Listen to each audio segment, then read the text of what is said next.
Verde, uma moça que estava sentada à frente, ao final, me chamou.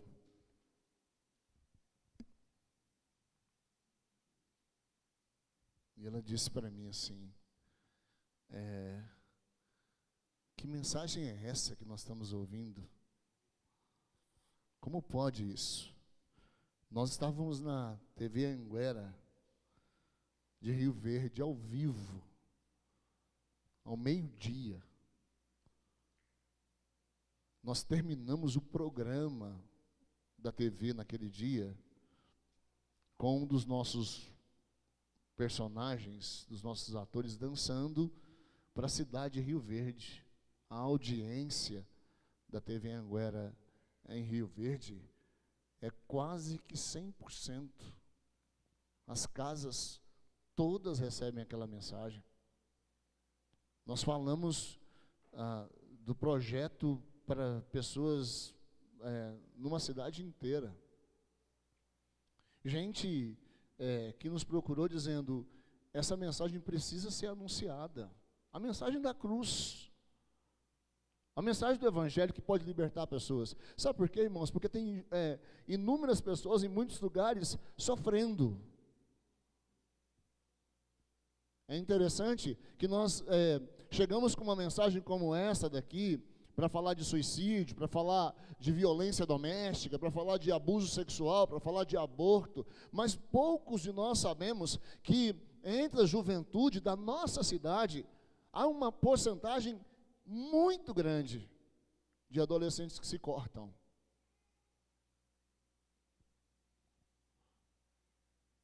De alguns que foram vítimas de abuso sexual. É tão grande essa situação, porque se nós começássemos a falar, talvez no nosso meio, no meio aqui de nós, alguns já se levantariam dizendo, isso aqui acontece comigo, pastor. Gente que sofre literalmente todos os dias. Então nós tivemos coragem de levar uma mensagem dessa. Interessante também que em uma dessas emissoras que nós tivemos, porque em Rio Verde nós também estivemos numa outra emissora no dia 24 de maio, falando sobre o projeto. E em uma dessas emissoras, uma disse assim, nós não vamos falar desses temas aqui ao vivo, eu sei que é importante, tal, mas nós não vamos falar, porque a verdade é que se a gente começar a falar, por exemplo, de suicídio, falar de aborto, falar desse negócio, a tendência desse negócio é aumentar. Tem um monte de gente morrendo de medo de lidar com as crises, com os sofrimentos que nós enfrentamos todos os dias. Eles não querem conversar sobre isso. Eles não querem falar sobre isso. Ninguém quer falar que o casamento está já à beira do divórcio. Ninguém quer comunicar, às vezes, que o filho está se cortando. Que as imagens são reais, irmãos. As salas de aulas dos nossos filhos estão cheias de alunos, amigos deles, que são vítimas de cortes. Nenhum de nós quer falar disso, porque nós morremos de medo que nós sejamos a próxima vítima. Talvez não do suicídio. Talvez não do aborto. E esperamos em Deus, talvez não da violência sexual. Mas quais outros sofrimentos que a nossa geração enfrenta? Capítulo 12. Capítulo 2.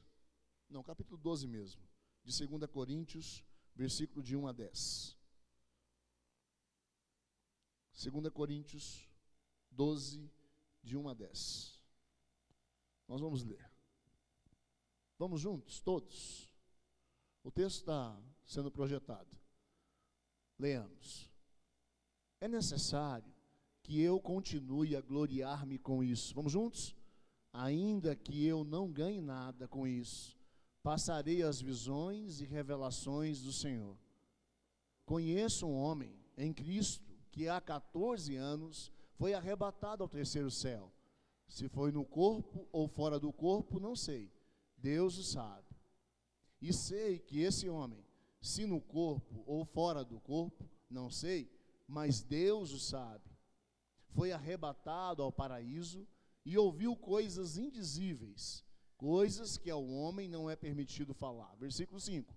Nesse homem me gloriarei, mas não em mim mesmo, a não ser em minhas fraquezas. Mesmo que eu preferisse gloriar-me, não seria insensato, porque estaria falando a verdade. Evito fazer isso, para que ninguém pense ao meu respeito mais do que em mim vê ou de mim ouve. Para impedir que eu me exaltasse por causa da grandeza dessas revelações, foi-me dado um espinho na carne, um mensageiro de Satanás para me atormentar. 3 vezes roguei ao Senhor que o tirasse de mim. Versículo 9, vamos juntos. Mas ele me disse: minha graça é suficiente para você, pois o meu poder se aperfeiçoa na fraqueza. Portanto, eu me gloriarei ainda mais alegremente em minhas fraquezas, para que o poder de Cristo repouse em mim. Por isso, por amor de Cristo, regozijo-me nas fraquezas, nos insultos, nas necessidades, nas perseguições, nas angústias, pois quando sou fraco, é que sou forte. Alguém certa vez disse: a vida é a professora mais implacável. Primeiro dá a prova e depois a lição. A vida é a professora mais implacável. Primeiro dá a prova, depois a lição. C.S. Lewis disse que Deus sussurra em nossos prazeres e grita em nossas dores. Paulo, quando fala sobre o sofrimento, que muito atormentou, ele chama esse sofrimento de um espinho na carne, depois dele ter tido uma experiência de ser arrebatado ao terceiro céu. Ele suporta uma severa provação na terra. É interessante que há um grande contraste entre essas duas experiências de Paulo, a de experimentar a grandeza do céu e ao mesmo tempo a de experimentar um sofrimento muito forte, intenso. Ele foi do paraíso à dor. Paulo foi da glória ao sofrimento. Ele experimentou a bênção de Deus no céu e a bofetada de Satanás na terra. Interessante que Paulo tinha ido ao céu, mas agora ele aprendeu que o céu pode vir até ele. É essa mensagem que nós procurávamos, ou nós estamos procurando nesses dias, levar àqueles que estão à nossa volta. É essa mensagem que nós estamos procurando anunciar às pessoas que estão ao redor de nós, levar o céu até aquelas pessoas que sofrem de uma forma gigantesca. Paulo escreve essa segunda carta, a carta aos Coríntios, dizendo, ou na tentativa melhor, de resolver uma tensão que havia naquela igreja, a igreja de Corinto. Havia uma tensão entre eles. Parte dessa tensão é porque os coríntios estavam dando guarida para os falsos pregadores. Muitos de nós estamos talvez inconscientes com relação a essas situações, porque à nossa volta, falsos pregadores ou falsos profetas anunciam mentiras o tempo inteiro e nós às vezes não percebemos. Era justamente o contexto da igreja de Corinto. O apóstolo Paulo, então, responde aos falsos mestres, mostrando a sua superioridade como verdadeiro enviado de Jesus. Ele mostra para eles quem ele era, que maneira ele se portava. Constrangido, mas com humildade, ele fala da sua experiência extraordinária, que ele sequer poderia falar muito sobre o assunto, mas ele conta que Deus lhe entregou um espinho na carne, que Deus o humilhou, e aí ele fala das suas fraquezas, mas ele diz uma coisa muito interessante, ele diz, quando eu sou fraco, então é que eu sou forte. Sabe uma palavra que eu queria dizer para você nessa noite? Talvez nós não entendemos e muitos que estão lá fora não entendam isso. O porquê que quando nós passamos por lutas, dores, sofrimentos, então é nessa hora que nós acreditamos e cremos que nós, sendo provados, estamos sendo fortes. Que nós, sendo provados, estamos entendendo de fato o que Deus está fazendo conosco, a maneira que Ele está agindo em mim e agindo em você. No capítulo 1, do capítulo 12, do versículo 1 até o versículo 6, Paulo aborda a expressão dizendo que não convém ele ficar falando de revelações. Paulo sempre tomou uma precaução muito grande para que as pessoas não se aproximassem do Evangelho por causa dele. Então, como acontece muito aí fora, há muitas pessoas que se aproximam do Evangelho, não por causa do Evangelho, do que o Evangelho pode fazer, mas por causa daqueles que estão falando do Evangelho.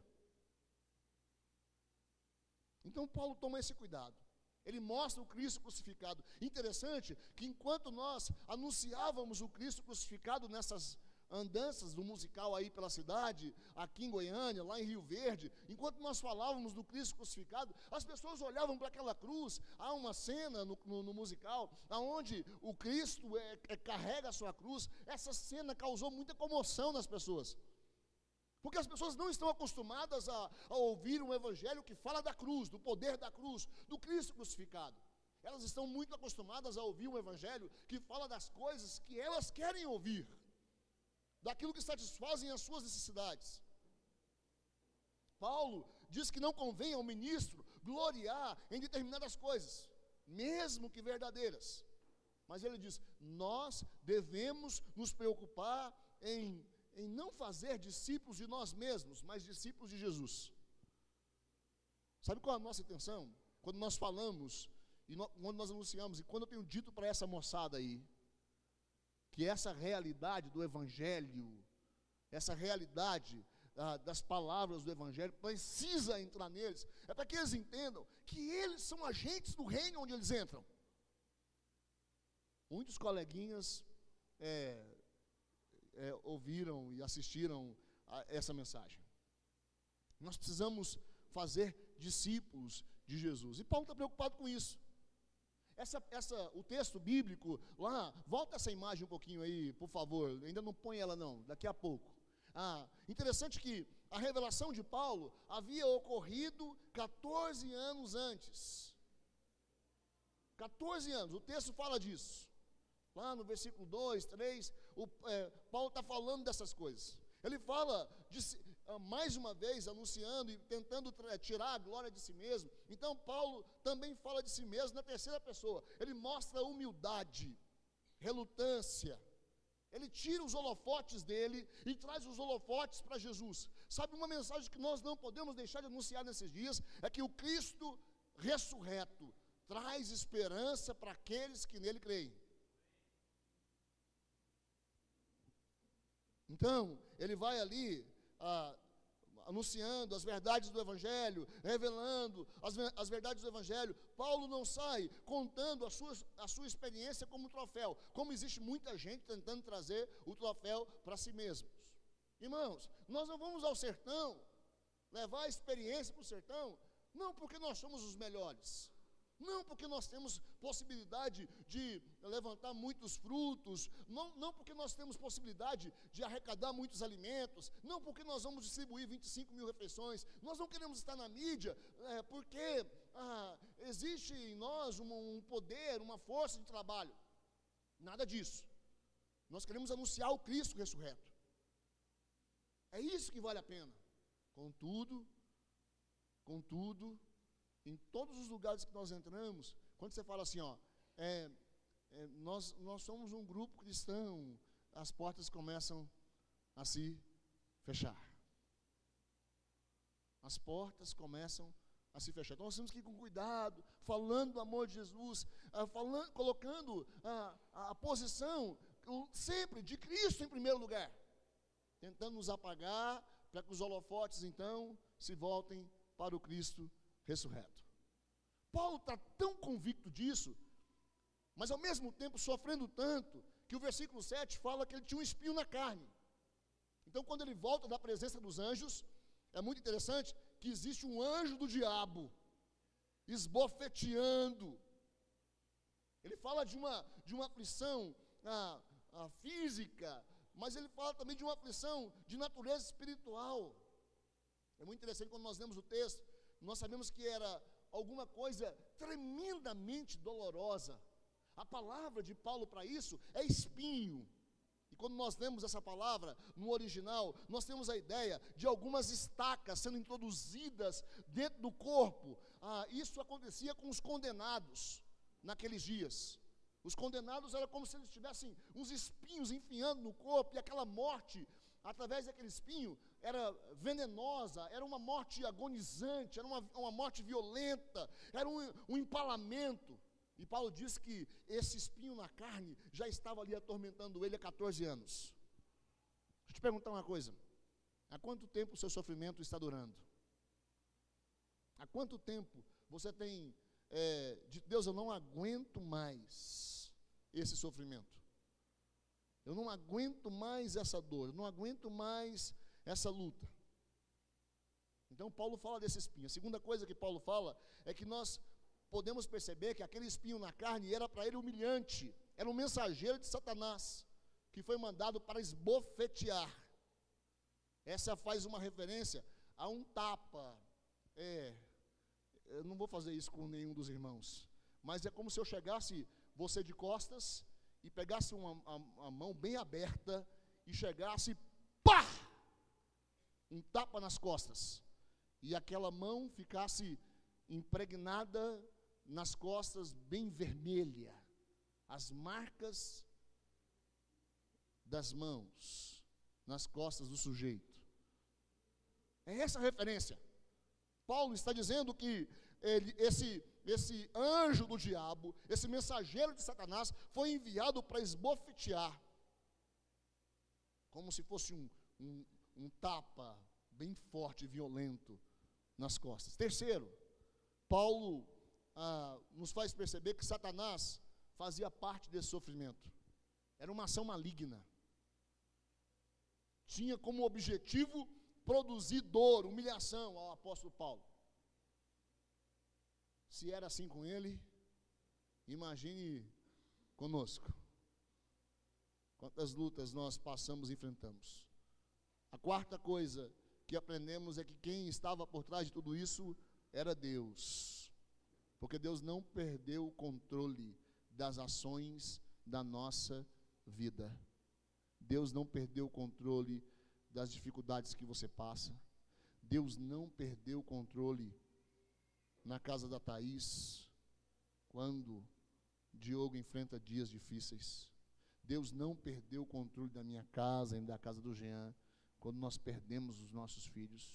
Deus não perdeu o controle da sua história. Apesar de.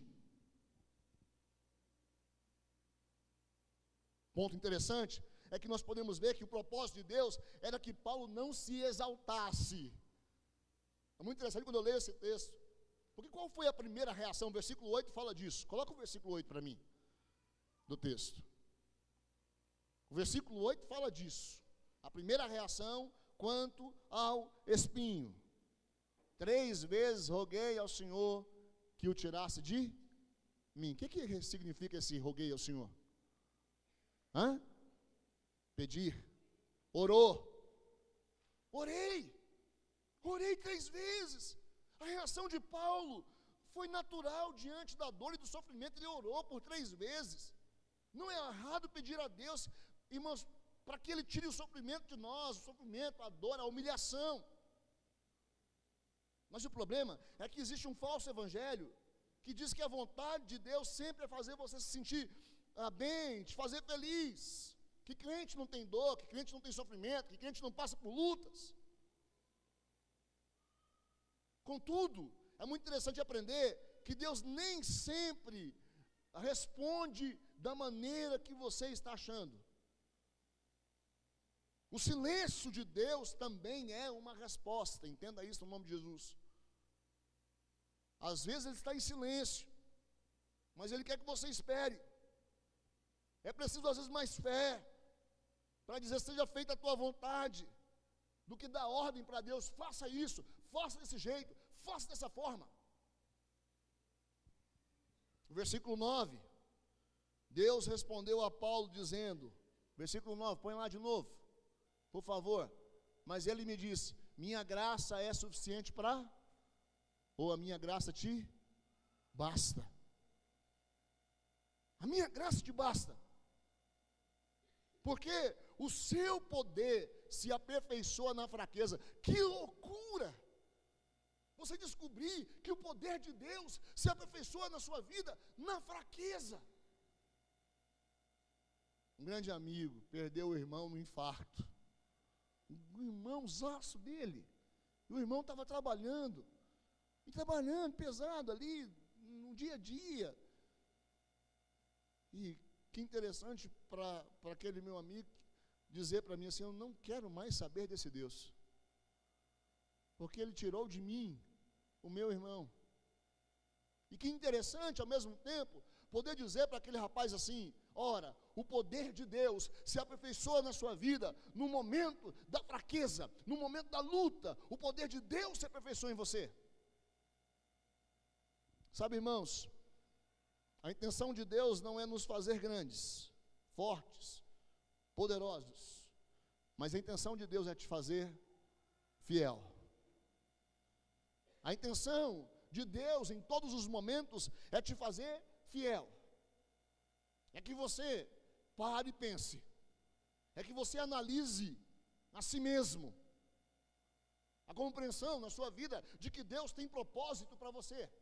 A parte B do versículo, quando ele diz, portanto, eu me gloriarei ainda mais alegremente em minhas fraquezas, para que o poder de Cristo repouse em mim.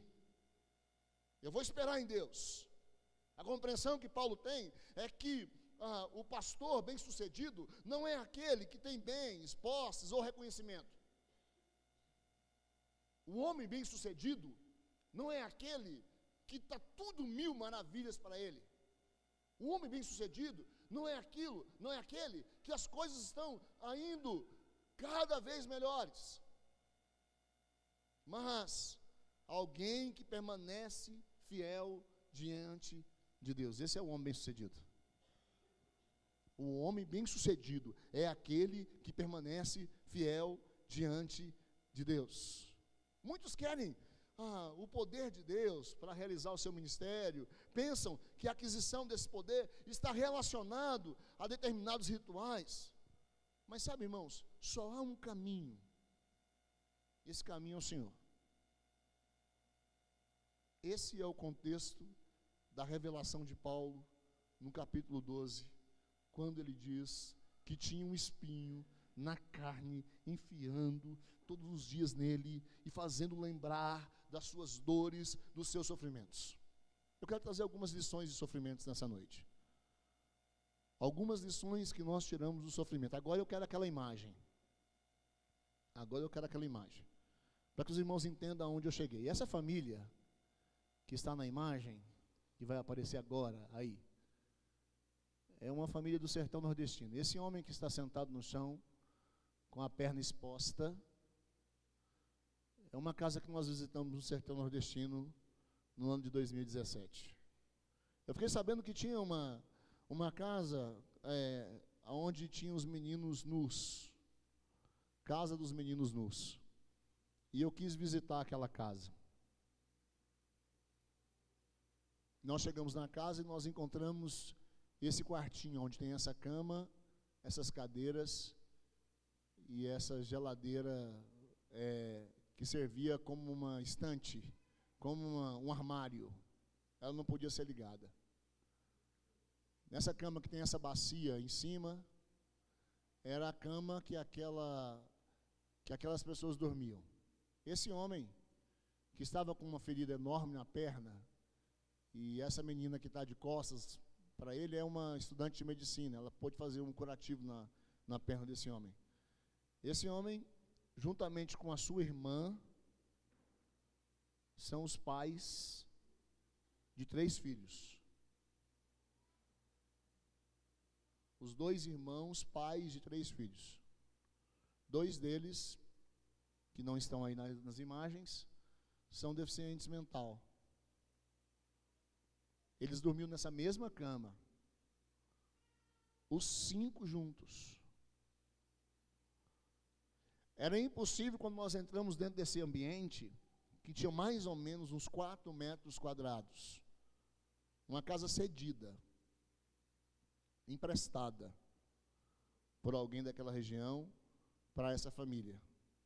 Era impossível ficar aí dentro. Irmãos, a primeira vez eu fui sozinho. O pastor me convidou para poder visitar a casa. Eu fui sozinho, mas sozinho, vírgula. Tinha umas 3 ou 4 pessoas comigo. E nós fomos, e a equipe estava num outro ponto fazendo uma atividade. E eu fui até lá conhecê-los. Quando eu entrei na casa, me causou repugnância ali. O meu estômago embrulhou. Eu tive vontade de vomitar. O cheiro era insuportável. E quando eu desci do carro e vi a cena de um dos filhos que não é doente mental, e pela graça de Deus ele não teve nenhum tipo de doença, sequela desse relacionamento, quando eu olhei para aquele menino, eu perguntei para Deus, assim que eu desci do carro, na primeira vez, eu perguntei para Deus assim: Deus, por que o Senhor me trouxe aqui? Por que o Senhor me trouxe aqui? Eu caminhei uns 300 metros até chegar nessa casa aqui, nesse cômodo. Até chegar aí, nesse sozinho, andando, eu fui perguntando: Deus, por que o Senhor está me trazendo nesse lugar? O que o Senhor quer de mim aqui? Quando eu entrei dentro desse cômodo, eu entendi o que Deus queria de mim. No outro dia, ou 2 dias depois, se eu não me engano, eu resolvi levar toda a equipe lá. Não estava no nosso planejamento ir até aquele lugar, mas nós alugamos um ônibus, eu coloquei todo mundo dentro do ônibus e disse: nós vamos até lá, vocês vão conhecer um lugar.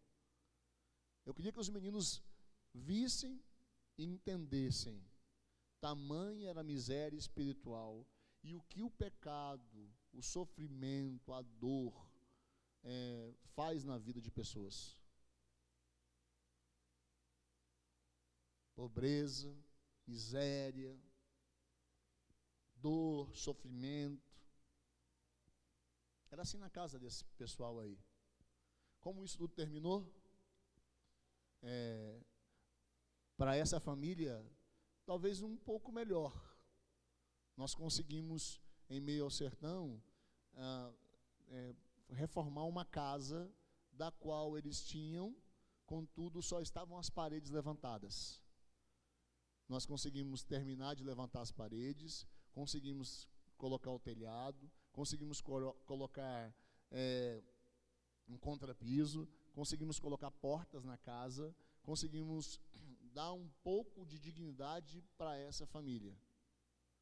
Não sei como eles estão hoje, mas eu sei que nós conseguimos cobrir e colocar janelas, e colocar um vaso no banheiro, e fazer algumas coisas para essa família especificamente. Contudo, o sofrimento dessa família vai além de necessidades físicas, necessidades do dia a dia, comida, bebida, amor, alguma coisa mais. Há um sofrimento que invade a vida das pessoas espalhadas pelo mundo aí fora, irmãos. Há um sofrimento que invade as nossas vidas, as nossas casas, e nós precisamos tirar lições dos sofrimentos que às vezes nós passamos, situações que nós enfrentamos. É por isso que eu quero pensar em pelo menos algumas coisas antes de terminar a minha mensagem, baseado num homem chamado Charles Stalin, que em seu livro Como Lidar com o Sofrimento, sugere algumas preciosas lições. A primeira delas: há um propósito divino. Existe um propósito divino em cada sofrimento. Existe um propósito divino em cada sofrimento. Paulo, no versículo 7, sua Bíblia está aberta ainda. 2 Coríntios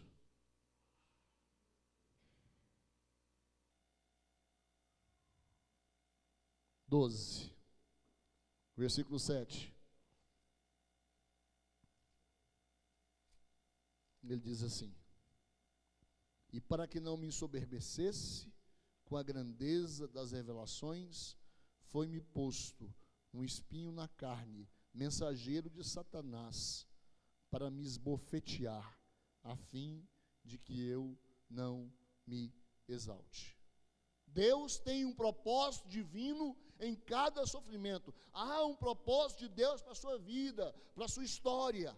O nosso sofrimento, as nossas dores, também ela está posta diante de uma consolação, que nós somos instrumentos usados por Deus para abençoar outras vidas. Você é um instrumento de Deus para abençoar outra vida. Na escola da vida, Deus está nos preparando para sermos consoladores. Eu nunca vou me esquecer das palavras de um pastor no dia que nós estávamos sepultando Alice. Ele disse para mim assim: a partir de hoje, você está preparado para poder aconselhar e falar de qualquer tema que envolva aconselhamento. Eu não entendi aquilo, fui entender depois.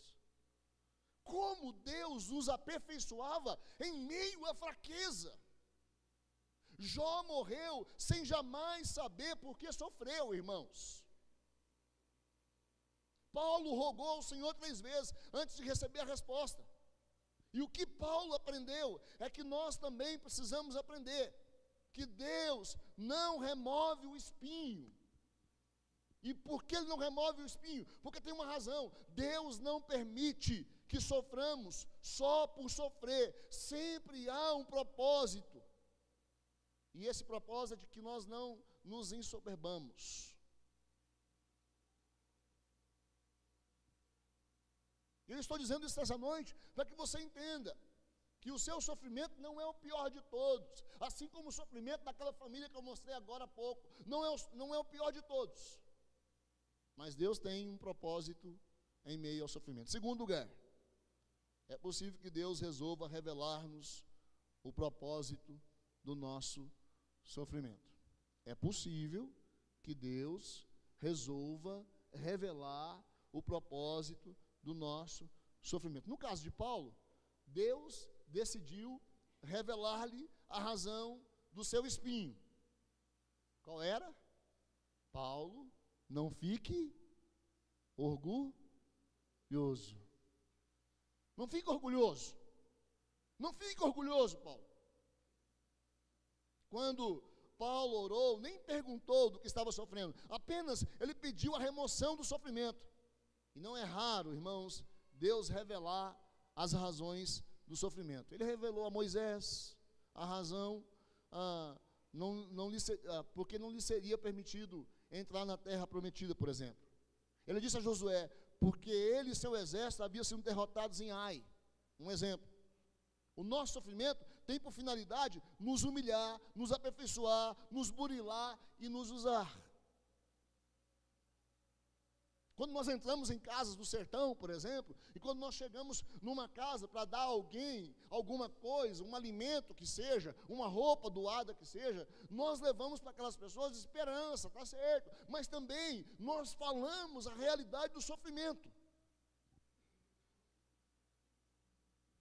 O sofrimento, entenda isso, é possível que Deus resolva revelar-nos o propósito de nosso sofrimento, mas talvez Deus não vai revelar isso. Terceiro lugar, o sofrimento pode ser um dom de Deus. 2 Coríntios 5:7, quando ele diz, para me esbofetear, a fim de que você não se exalte.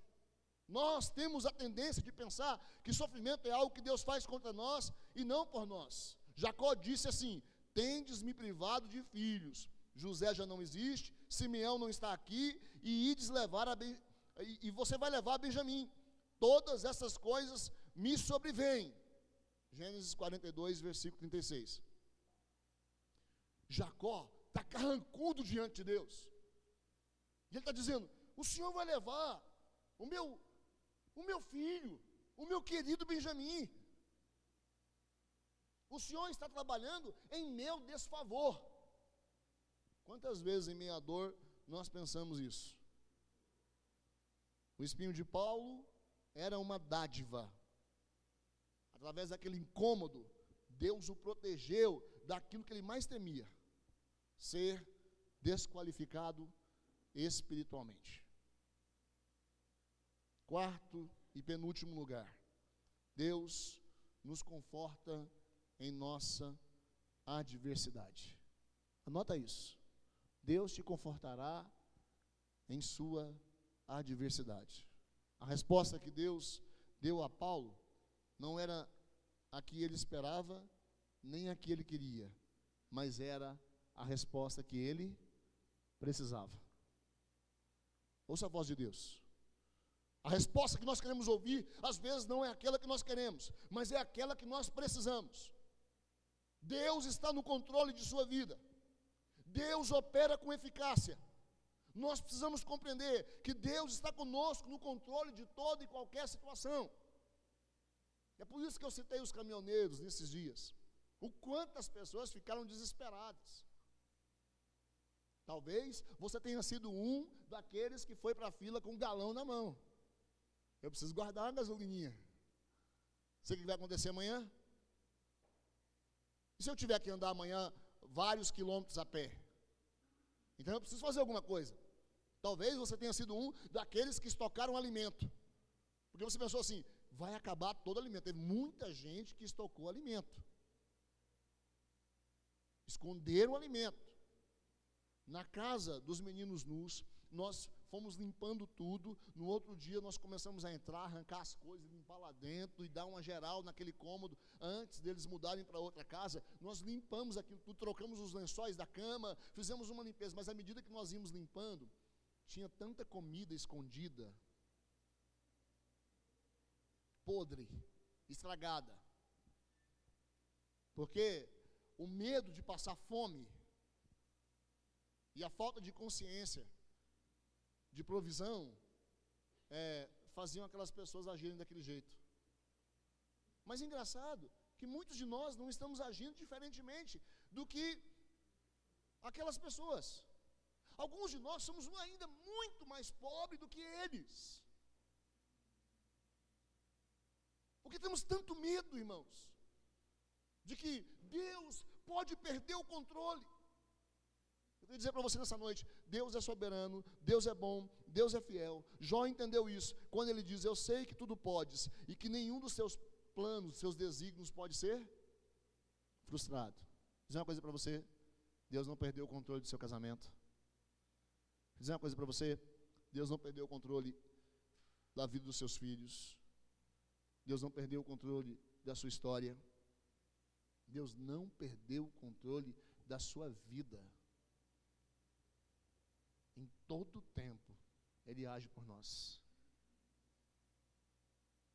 Quinto e último lugar, pode ser que Deus decida que é melhor não remover o sofrimento. Meu Deus, não. Pode ser que Deus decida não remover o sofrimento. De todos esses princípios que eu falei aqui, talvez esse seja o mais difícil. Quantas vezes nós já pensamos e falamos, Senhor, por que eu estou sofrendo? Por que desse jeito? Por que até agora? Por que o Senhor agiu assim? Deixa eu te dar 3 exemplos, antes de terminar essa mensagem. Primeiro, de Joni Eareckson. Essa mulher, no dia 30 de julho de 1967, Joni sofreu uma fratura cervical que a deixou tetraplégica, com limitados movimentos nos braços. Depois procura a respeito dessa mulher. Quem ela foi? O que ela faz? Os quadros que ela pinta com a boca. A alegria dessa mulher traz uma história tremenda e talvez um exemplo magnífico para as nossas vidas de pensar que mesmo em meio às tragédias, Deus cuida da gente. Segunda, Fanny Crosby, essa mulher, nascida em 24 de março de 1820, no município de Putnam, em Nova York. Pouco depois disso veio a falecer seu pai, quando tinha apenas 6 semanas de vida. Ficou cega por causa de um erro médico. Essa deficiência lhe acompanhou o resto de sua vida. Mesmo assim, Fanny não se deixava abalar pelo seu problema. Sua convicção cristã não lhe permitia melancolia. Essa certeza está nas letras dos seus hinos. Mais de 4.000 hinos que ela fez. Ela também, já desde a sua infância, dizia que tinha um pedido para o seu Criador. Ao entrar no céu, o primeiro rosto que ela gostaria de ver era o do seu Salvador. Cega, desde os 42 dias de vida, morreu aos 92 anos, adorando e glorificando a Deus. Talvez você saiba a letra desse hino aí, ó. Põe aí. Canta minha alma, canta ao Senhor, rende-lhe sempre ardente louvor. Canta minha alma, canta ao Senhor, rende-lhe sempre ardente louvor. Fácil, né? Dizer a nossa alma, canta minha alma, quando tudo está muito bem. Mas canta minha alma quando aos 42 dias de vida essa pessoa fica cego e passa o restante da vida cego por causa de um erro médico. Adoração a Deus, glorificar o Senhor em todo o tempo, adorar aquele que é Senhor de todas as coisas, bendizer-lhe o nome, adorá-lo para sempre, erguer-lhe trono de louvor em todo o tempo, agir diante de todas as circunstâncias. E por último, Bonhoeffer, que foi enforcado no dia 9 de abril de 1945 numa prisão nazista. Se Deus não remover o sofrimento, Ele nos assistirá em nossa fraqueza, nos consolará com a sua graça e nos assistirá com o seu poder. É assim. Bonhoeffer, irmãos, escreveu uma literatura vastíssima, que a teologia hoje ainda se aproveita de muitas das suas decisões, mas foi enforcado. Se nós estudamos a vida dos discípulos, nós vamos descobrindo que cada um deles passou uma aflição gigantesca, dura, sofrimento, apedrejamento, mortos de cabeça para baixo, crucificados, mas nunca deixar de adorar e glorificar o nome de Deus. Eu não sei qual é o seu sofrimento, mas quando nós damos aquele passo à frente e dizemos, qual é o seu sofrimento? Irmãos, os olhos das pessoas que estão sentadas assistindo o espetáculo brilhavam. Algumas delas em lágrimas, como a da menininha na frente de Rio Verde. Eu disse para os meninos assim, na sexta-feira nós fizemos uma apresentação aqui na igreja para os convidados deles. Eu disse para eles assim, ó, convide o seu amigo que você sabe que está em aflição. Foram muitos aqui. Eu não sei qual é a história deles, mas depressão, divórcio, separação lá, né? Na casa deles, que tem causado tristeza, riscos de suicídio, centenas de situações na vida daquelas pessoas. É assim, sofrimento em cima de sofrimento. Contudo, irmãos, a graça de Deus nos capacita a lidar com o sofrimento sem perdermos a alegria e a doçura. Assim foi com Crosby, assim foi com Bonhoeffer, assim foi com Johnny Erickson. Sofrimentos vêm, mas Deus cuida de nós. Os nossos irmãos americanos estão entrando na universidade. É alarmante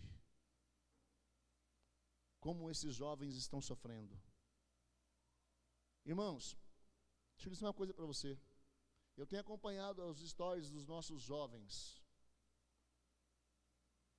não especificamente os da igreja, talvez tenha um ou outro, mas a UFG nesses dias tem os jogos internos da universidade. Como é que chama mesmo?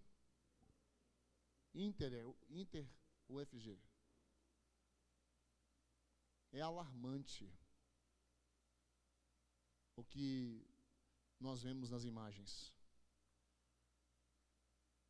A baixaria, a sexualidade pervertida, a bebedeira.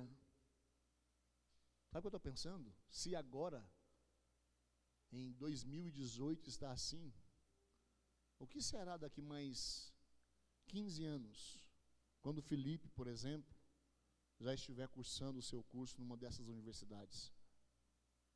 O que vai ser daqui mais alguns anos, quando o seu filho estiver na universidade? São centenas de histórias que nós ouvimos por aí, de jovens mortos, em brincadeiras, em trotes terríveis, festas e mais festas, que nos colocam diante de situações terríveis.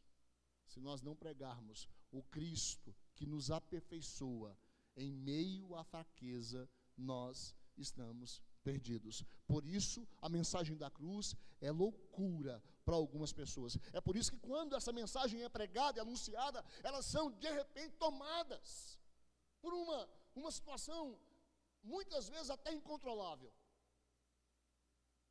Essa mensagem não pode deixar de ser pregada. E Paulo, então, termina o texto dizendo: pelo que sinto prazer nas fraquezas. Prazer nas fraquezas. Pelo que sinto prazer nas fraquezas, nas injúrias, nas necessidades, nas perseguições, nas angústias, por amor de Cristo. Porque quando sou fraco, então é que sou forte. Sabe qual é a boa mensagem? E a boa notícia dessa noite é que nós estamos lutando dias maus, enfrentamentos. Nós estamos tendo que enfrentar situações muitas vezes que nós não gostaríamos.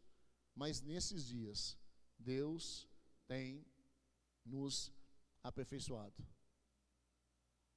A repórter disse assim para mim: que maravilha, que coisa mais magnífica.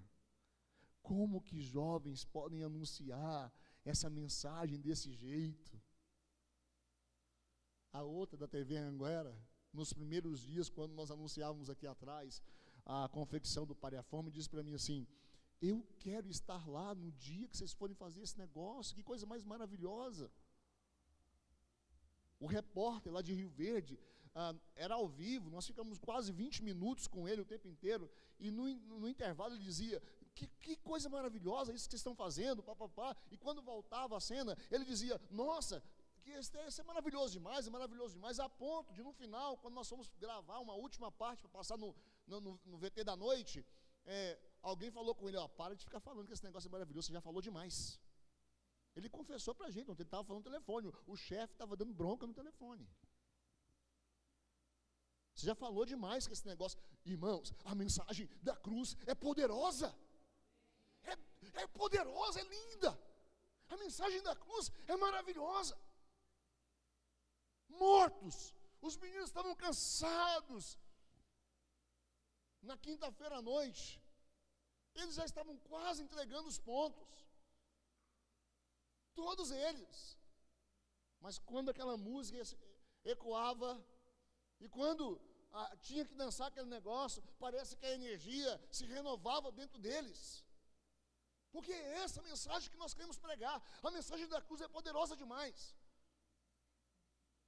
É por isso que nós não podemos perder a nossa fé, irmãos. E é por isso que nós precisamos continuar falando das verdades desse evangelho. Anunciando. Para aquela mulher, a Dona Maria, grávida de 7 meses, de gêmeos, que nós visitamos na sexta-feira, quando fomos distribuir uma marmita. O marido bêbado, quase não se parava em pé, e ela sentada, certamente tinha bebido também, sentada dizendo que precisava de ajuda. Ou como o homem daqui de trás, que está deitado numa dessas calçadas aqui, nos ensaios do musical, me pediu para entrar lá no Espaço Luz. E ele sentou, pode entrar. E chorando ele dizia, é porque esse negócio está entrando demais no meu coração. Ele sentou na cadeira, vendo os ensaios, enquanto os meninos faziam. E depois chorando ele dizia para mim assim, me ajuda. E me contava a história de vida. A minha filha está perdida numa dessas bocas de fumo e eu preciso ajudá-la. Mas ele também estava perdido, ou está perdido ainda, em meio ao caos, em meio ao sofrimento, em meio à dor desses dias. Você pode se perguntar o que eu tenho a ver com isso? As lições do sofrimento é: Deus não perdeu o controle das coisas. Existe um propósito divino, Deus pode resolver revelar o motivo, o sofrimento pode ser um dom de Deus, Ele nos conforta em nossos sofrimentos, e pode ser que Deus não remova o sofrimento. Mas a cruz de Cristo é a esperança para nós. Que Deus continue te dando forças e dizendo para você aonde você precisa pisar, dizendo para você que Ele não desistiu de você. Canta minha alma, canta ao Senhor, rendei-lhe sempre ardente louvor. Canta minha alma, canta ao Senhor, rendei-lhe sempre ardente louvor. Que Deus nos ajude, amém? Ajude a sua casa, ajude você a enfrentar os sofrimentos desses dias. Vamos ficar de pé? Vamos orar?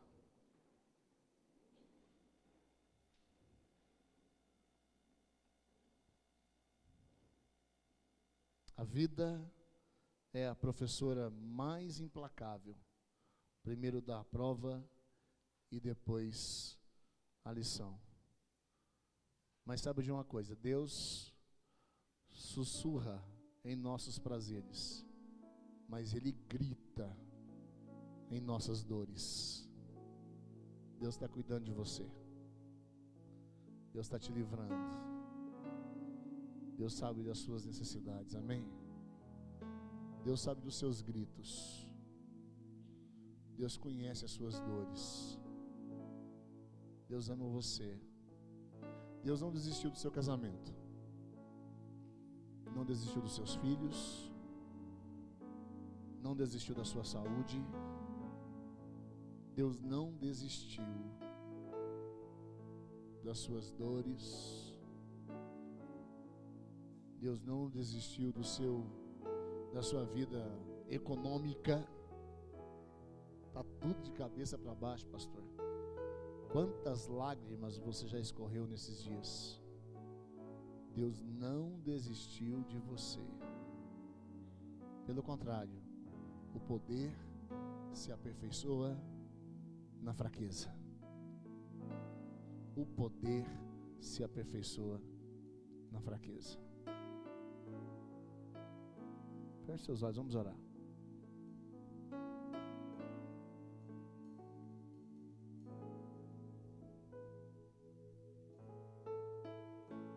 E se o seu sofrimento está tão pesado, de olhos fechados ainda, está tão pesado, que você não está suportando mais. Eu queria que você, nessa noite, viesse orar aqui conosco, na frente. Se há alguma coisa que você precisa, tem esperado de Deus, que está doendo muito. É uma história com você, é uma história com terceiro, é uma história com familiar. Eu quero que você venha. E Deus pode nessa noite escutar a sua oração. Pode sair do seu lugar e vir. Nós queremos orar com você.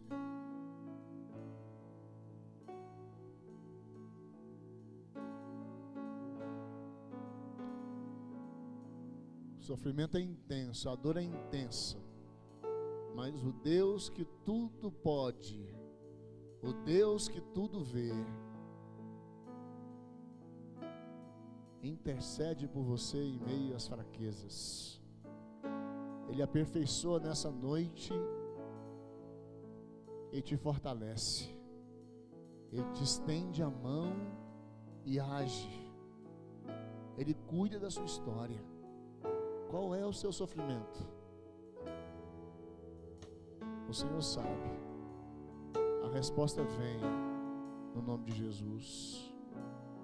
O poder vem no nome de Jesus. A ação de Deus vem em nome de Jesus.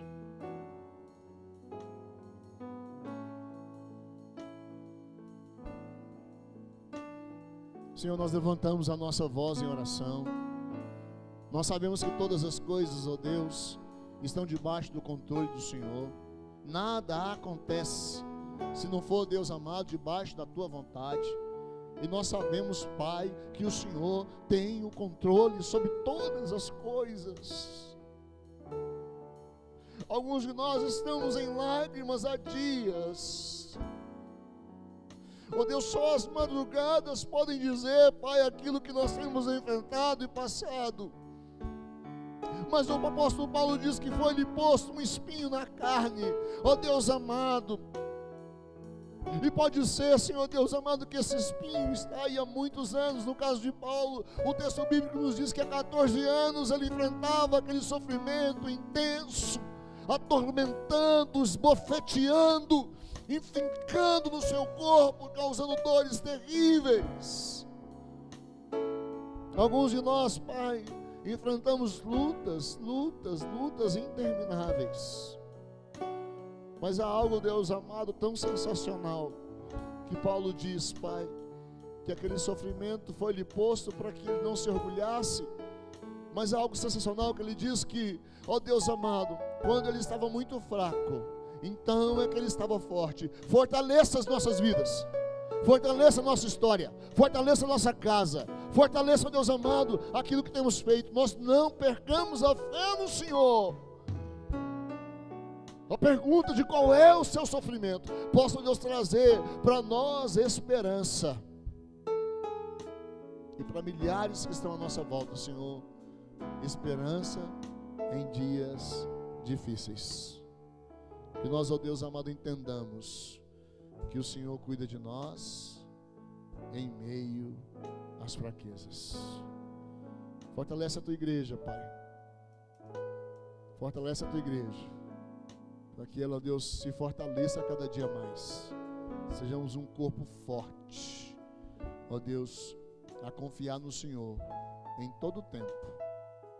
Em todo tempo. Em todo tempo. No nome de Jesus. Amém.